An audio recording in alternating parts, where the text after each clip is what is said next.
Bonjour, vous êtes avocat principal de Joseph Olingankoy. Nous le voyons sortir de la Cour de cassation. D'abord, de quoi était-il invité ici? Donc il a été invité suite à un petit message qui aurait été posé sur un compte avec sa photo piratée sur le nombre de morts de l'événement du 12 juin 2026, journée de manifestation de l'opposition. À son rang, à sa nature de l'homme de paix et de l'unité nationale, le président Olingankoy ne peut jamais se rabaisser pour envoyer ce genre de messages. Et nous demandons à la justice de faire son travail pour chercher l'auteur de ces messages et l'auteur de ce compte. Parce que vous savez très bien que nous sommes à l'ère de ce qu'on appelle la modernisation numérique.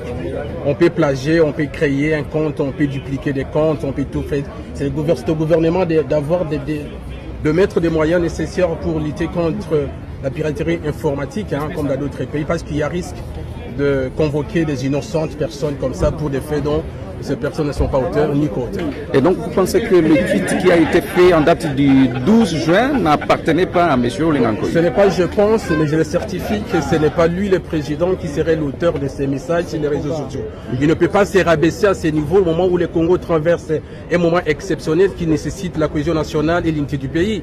Donc nous luttons pour que le Congo reste un. On ne peut pas chercher des petits règlements au travers des justices corrompues, tout ça pour faire du mal à un innocent et président des partis politiques, un homme qui a consacré toute sa vie pour l'émergence des valeurs positives dans la République démocratique du Congo. Alors il a été invité ici depuis 11 heures, qu'il était là jusqu'à 17 heures. C'est le problème. Le président Tshisekedi lui-même a déclaré que la justice elle est malade. On nous a invités à 11 heures, on nous a reçus à 15 heures. On comprend le dysfonctionnement de la justice, peut-être qu'il y avait un problème ou je ne sais pas du courant ou de l'encre. C'est la justice congolaise. Donc espérons que demain nous serons reçus à l'heure indiquée. C'est un homme qui a beaucoup de responsabilités, qui a besoin de son temps pour s'occuper des vraies questions de la République. Merci beaucoup, maître.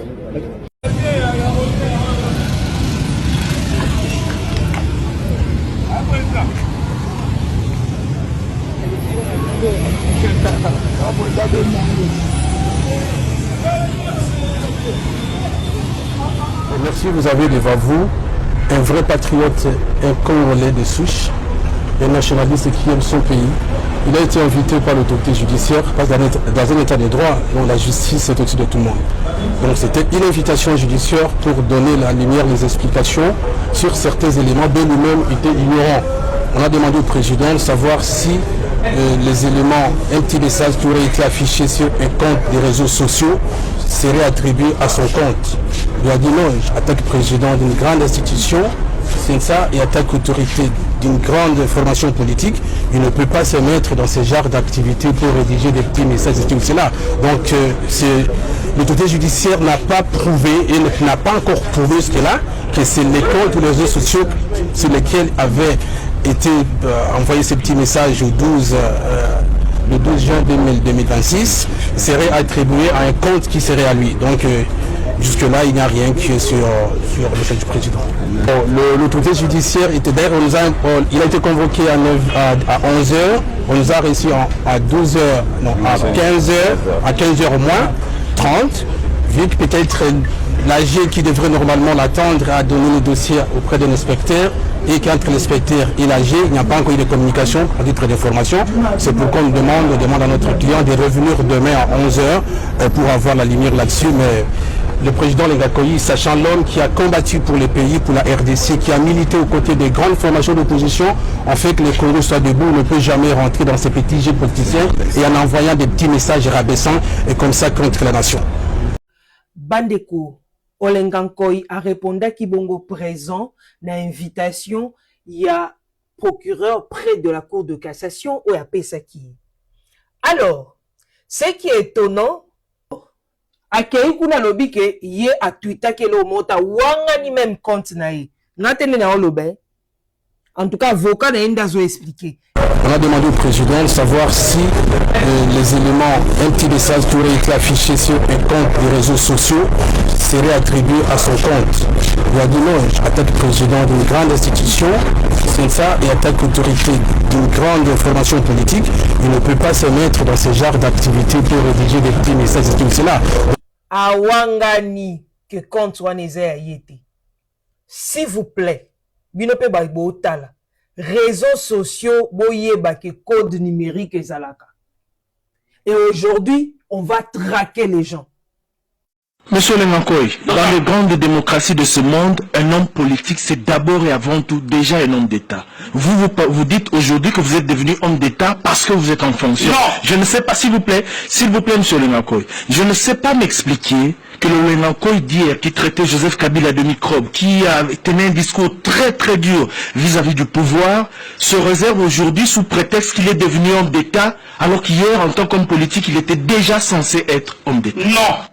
Alors, il faut aller revoir encore vos cours. Un homme politique n'est pas forcément un homme d'État. Un homme politique, c'est celui qui est dans les démarches de devenir homme d'État. On devient homme d'État quand on a le pouvoir. Seulement? Oui. Et puis, vous pouvez demander dans n'importe quel pays du monde, l'homme politique, ce n'est pas un homme, pas forcément un homme d'État. Pas forcément. Quels étaient vos propos aujourd'hui? Les propos de quoi? Contre Kabila. L'avoir traité de microbe. Est-ce que les microbes sont les Ngakoy qui l'a fabriqué? Non, mais... Moi, je suis né, j'ai trouvé... Vous avez traité quelqu'un de microbe. Vous me demandez de commencer à regretter... Vous avez traité quelqu'un de microbe. Est-ce que vous le regrettez aujourd'hui? Attends. Vous avez traité un président de la République de microbe. Est-ce que vous le regrettez aujourd'hui? Mais vous savez, écoute, je vais vous le dire. Attends, comment je vais le regretter et pour l'avoir dit? Quand il a dit, j'étais homme politique. Aujourd'hui, je suis un homme d'État. Vous me demandez de répéter les mêmes propos, je vous dirai non. Quand vous êtes libre élection, pas contre une histoire.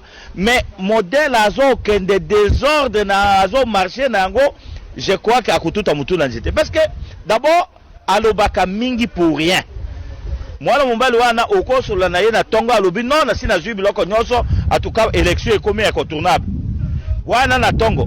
Na midi à koye bisa ok non élection wana il faut d'abord beaucoup de tribunaux moko bon les voies options na poko tout même na kati ezalaki population na tango wana soko tout non moko dia mwana muke batika ya sala mais aujourd'hui moko dia mwana muke alobi na bango na kotiela bino courant alobi na bango mai ekozala ti ukule na ba toilette na ba cuisine na bani aujourd'hui biloko wana nyonso lokuta eloko emonani te mai ekimi couvert mwana na kate alors ayebisi bango na kokeleza mpe na banzela alors bato wana nyonso otandelango mona yango te ndeko Lengankoy transport bandeko afonisi bamataka bakota yango na boulevard ayo memi bango ntina kingasani mpo ntango bobenga bamitini mino neti bokobenga le 24 avril bato yango baya makolo to bajipe na yo ya kitoko wana e bandeko lozwa bango na masini na kingasani transport wana ndeko longola bango ekoya na bango okokosa mutu moko to mibale eloko oyo ezwana papa eza politike ya torche nde politike ya Kabila. Politique ya Kabila eza politike ya torche. Oyebi torche okopelisa yango me yo moko oza na molili moto osala mwinda mpona bato mosusu me bato yango mpe bazwamona nzela te na yo moko na bazambe esungaka te nde politike ya Kabila olobi na zamba kongo eza na zamba donc peuple nyonso alukaka mokonzi apesa ye moi mpe amona clair projet ya société ya Kabila nyonso à part boulevard du 30 juin oyo basala à part nzela oyo akendekela kingakati oyo neti triomphal yebisanga esika nzela eza olingi natakela o banzela yakisesa parce que ngana yebi Kinshasa baavenu banzela bacommune baekole otanga te bamili ekole cinquantenaire oyo lelo ebongi komi oa poto hôpital ya cinquantenaire hôpital ya cinquantenaire eza projet ya mobutu basilisa te me nyonso ezalaka mais est ce que vous savez makambo ezoleka na mboka na biso oyo à aucun moment mboka na biso akonesaka baproblème baza nango lelo soko olingi kende na ministère ya finance oyeba situation ya économie ya mboka eza ndenge nini l'état na mibeko na biso ya l'état il faut compte moko mpona l'état l'état okozala na compte mibale te bango bayeba créer aujourd'hui tokomi na 14 sous compte na finance bacompte mosusu wana ministre nyonso oyo aza kokota comme ministre des finances il faut ça la procuration spéciale wana les 13 comptes autres oyo ya barevenu pétrolier banini nyonso est géré directement par babulamataki bango moko et à ce moment là babiloko ya banzelo ozomona wana dernièrement omonaki même na parlement batali il y a plus de 1 milliard de dollars eza na budget Mais eza biloko moko deme ekoleka ndeko olenga ko mais lobi bakoyeba 1 milliard wana ekendeki wana ndeko olenga ko lobi bolobaki Edem Kodjo te mais Union africaine, communauté internationale, étranger, Edem Kodjo wana yona zongeli biso ce soir comme facilitateur. Dialogue en haut. Tokende kaka non ou bien tokende te. Edem Kodjo ngana ebi na 2005 nazo libako kutana na Lomé. Edem Kodjo na kanisa pe moninga na yo na ebi te. Ndire na mona ki poseri wana vraiment olenga kwazalaka politicien international, les gens politicien local. Pas du tout. Les gens local, et comment Koyo mine c'est là? Non, ça a toujours même image. Edem Kodjo a un grand de personnalité y a Afrique. Azam Moutoro Okosa la tête. Kotanga te non, Ayebani. Edem Kodjo a un mois d'Afrique. Mais ici, na dossier ya Congo. Affaire politique, baza ko pesa y confiance. Pourquoi vous pensez? Mais est-ce que confiance, est-ce que tu as vu mariage au papa de sa na force? On ne fait pas confiance. Tout ça pour ça confiance. Vous savez, maman Sylvie, vie politique et hypocrisie.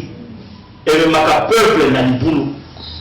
Au niveau, élection à 2006. Donc il n'y a pas de dialogue était pour tout ça là. Élection à 2011. Donc il n'y a pas de dialogue était pour tout ça là. Le 2016, fait mandat à Kabila. Balobito qui est le dialogue. Pourquoi c'est le dialogue? Pourquoi monsieur Fototo sa Kabila? Ce cas le dialogue, je n'ai dialogue. Ce qui Kabila a le bas à cause, n'est pas un gouvernement na Yébazali. Na gouvernement, Moutoye a Kanisaka, au sein de projet, au sein de Agade, Kaka Kabila Ndazana Moutou, au ministre Nord, sous l'impulsion. La révolution de l'État. La révolution de la modernité. Sous l'impulsion. Donc, il y a un pays où les ministres de la politique ont raisonné.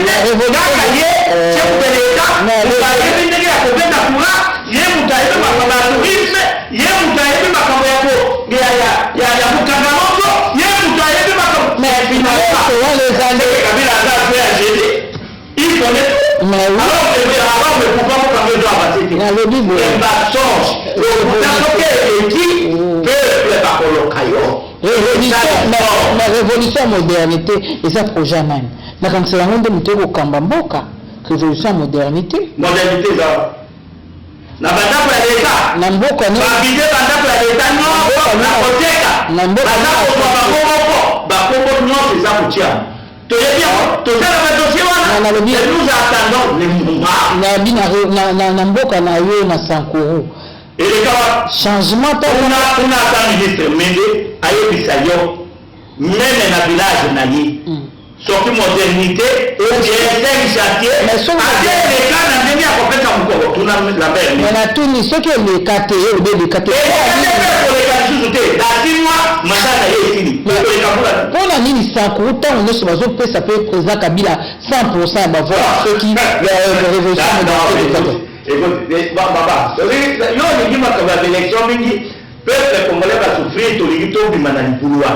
D'élection ya Congo, ça pour ça ya wapi. Na 2006, ngamu tunabimaka premier. Partout. Ça pour ça vous avez. Bon, na 2011, Moutamoudou Tshisekedi était voté massivement. Ngamu na zako yebisa. Donc maman, wewe na bloko wana, totika tukokota boka na jelamu. Ezala abana kolika. Ezala abana kolika na lukuta. Lelo mandana yezi ebe balingaki ka c'est ça pela ba musu ba yo ba pele lo Kabila ou melat ba appelle la population pour la bongo ba benda yi bongo pour ba yeli ke yi pas mobiliser ke o anta za kuluba bongo neti ba kenda élection ba gouverneur na ba na bango nyos moko mbongo soki ba lobi ke non mais soki ndo ba candidat ba ya Kabila ça pour se plaindre. Alors mais ici quand nous sous tous mais pourquoi ici il n'y a qu'argent. Il y a pas ça le que si là 14 ou 13 personnes. Alors pourquoi il y a le bac ni ça veut dire il aussi battu.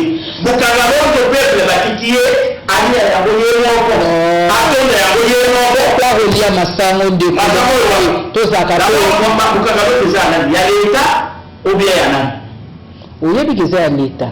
Vous avez déjà l'État. Oui, oyebi que c'est à l'état. Mais Lucas Satia Bukangalo, c'est à l'état. Moi, mboka.